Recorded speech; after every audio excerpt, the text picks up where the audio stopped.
Hello बच्चा party. आज मैं आपके लिए एक स्पेशल चीज़ बताने आया हूँ।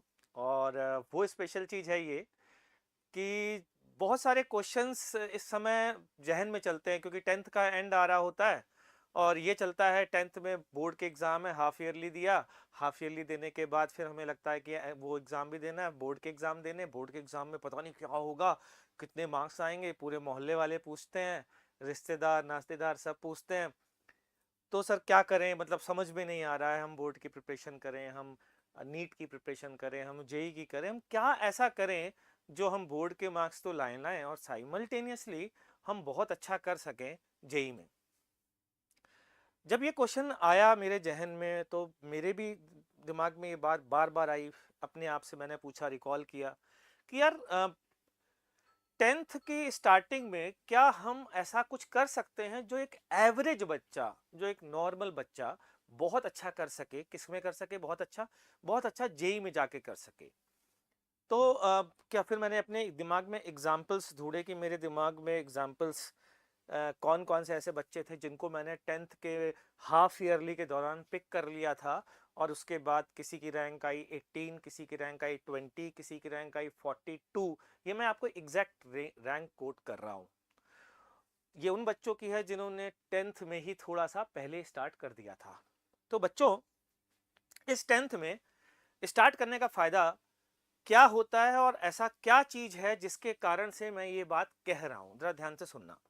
ये समय परफेक्ट समय होता है आपको बेसिक ऑफ जेई पढ़ने का। बेसिक्स ऑफ जेई का मतलब क्या होता है मैं वो भी बता देता हूं। होता क्या बच्चों, टेंथ तक, टेंथ बोर्ड में एक नॉर्मल बच्चा जिसने कोई बहुत हाई फाई कोचिंग नहीं करी और जिसने किसी बहुत हाई फाई ओलंपियाड की प्रिपरेशन नहीं की, या यूं कहें कि की तो है लेकिन समझ में कुछ नहीं आया, वो गिव अप मारना शुरू कर देता है। उसे लगता है यार क्या मैं टॉपर बन सकता हूं क्या? इवन मैं एक और रैंक भूल गया, मतलब 100 से 200 के बीच में भी ज्यादा हैं ऐसी रैंक्स जो बेचारे टेंथ में इस लायक नहीं थे और फिर एकदम से उन्होंने बूस्ट किया और अपने आप को उस लेवल तक पहुंचाया। खैर, मैं मुद्दे पर आता हूं वापस से कि आखिर ऐसा क्या किया। तो ध्यान से सुनना, होता क्या है, टेंथ जैसे ये लेवल है ना, और इलेवेंथ का लेवल जो है ना, ये गैप थोड़ा बड़ा होता है। इलेवन जेई, इलेवेंथ नॉर्मल की बात नहीं कर रहा हूं, eleven JEE, eleven even eleven board और टेंथ में बात करोगे ना तो भी थोड़ा गैप होता है बच्चों। लेकिन अगर इलेवन जेई और टेंथ की बात करें तो ये गैप जो है ना, इसके कारण बच्चे टूट जाते हैं और बिखर जाते हैं। ये जो मैं इस पर पहले भी कई वीडियो बना चुका हूं और इसका सलूशन मैं हर बार लाने की कोशिश भी करता रहा हूं, लेकिन इस बार मैं एक सॉलिड सलूशन के साथ आया हूं। क्या है सलूशन, ध्यान से सुनना।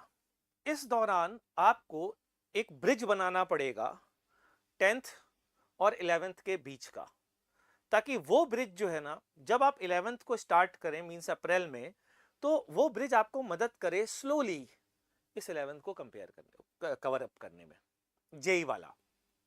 तो वो कैसे कर सकते हैं? क्योंकि हमने क्या देखा, हम जब शुरू में इलेवेंथ पढ़ाना शुरू करते हैं तो बच्चों को हम बोलते हैं देखिए भाई ये इस डायरेक्शन में जा रहा है, ये एक्सीलरेशन है, ये फलाना है ढिकाना है, तो हम ये एक्सपेक्ट, थोड़ा फास्ट बोलते हैं तो हमें लगता है बच्चा ने नाम तो सुना है। लेकिन कुछ चीजें, मैथमेटिकल टूल्स कुछ ऐसे होते हैं जो ज्यादा यूज होते हैं जेई में, जेई की फिजिक्स में या जेई की केमिस्ट्री में या जेई की मैथ्स में।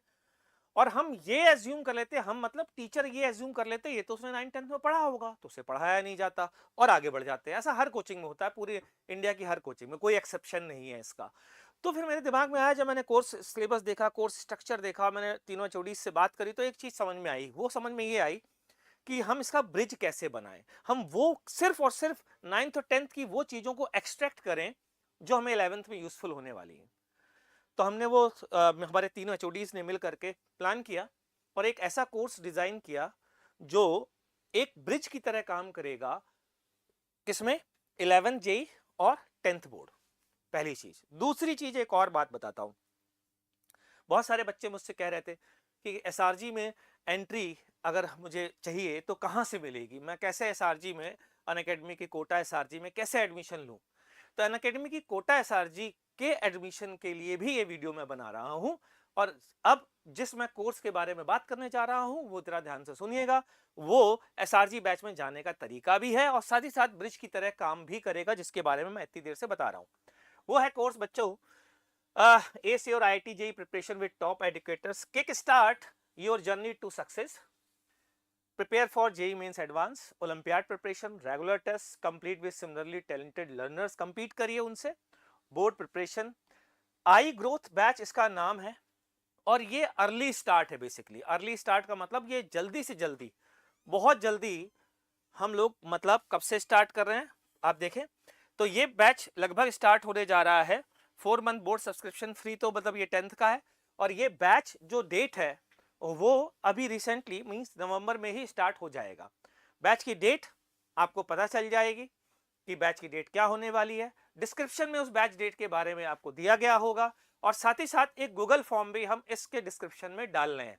यदि आप इंटरेस्टेड हैं तो उस गूगल फॉर्म को जल्दी से भरें क्योंकि इसकी सीट लिमिटेड है। ये गेटवे टू एसआरजी है। गेटवे टू एसआरजी का मतलब अगर आप इस बैच में एडमिशन लेते हैं तो आपके लिए एसआरजी में जाना इजी होगा। तो ध्यान से सुनिएगा। अब आपको ये लगेगा कि सर 10th पढ़ते पढ़ते ये कैसे ज्वाइन करें, उसका भी तरीका है।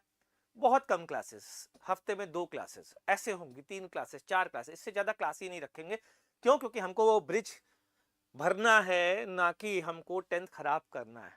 तो वो ब्रिज भरने के लिए क्लासेस होंगी, अभी से शुरू होंगी। आप ये क्लासेस करिए, आपको 10th बोर्ड का सब्सक्रिप्शन फ्री मिलेगा, उसमें भी पढ़िए। तो आपके नवंबर दिसंबर में क्लासेस चली, अब आपके हिसाब से आपसे डिस्कस करके बोर्ड की डेट आने के हिसाब से हम आपको काफ़ी पहले फ्री कर देंगे। उसके बाद फिर हम आपको वापस से अप्रैल में बुलाएंगे और एक फ्रेश स्टार्ट, एक फ्रेश एसआरजी बैच में अगर आप अच्छा करते हैं इस बैच में परफॉर्म तो आपको डायरेक्ट एडमिशन एसआरजी बैच में मिलेगा। तो ये गेटवे है एसआरजी के लिए भी बच्चों, तो जल्दी से फॉर्म को फिल कर दीजिए ताकि हम आपसे कनेक्ट कर सके और इस बैच में एडमिशन लीजिए ताकि आप एसआरजी के रास्ते में भी जा सके। प्लस आप एक अगर एवरेज 10th के स्टूडेंट हैं तो ये आपके लिए और बेटर अपॉर्चुनिटी है, मैं ये बताना चाहता हूं। टॉपर्स के लिए तो ये होता है कि वो ओलंपियाड की प्रिपरेशन कर रहे हैं, फलाना कर रहे हैं, ठीक है, उनको डायरेक्ट एसआरजी में एंट्री भी मिल जाती है।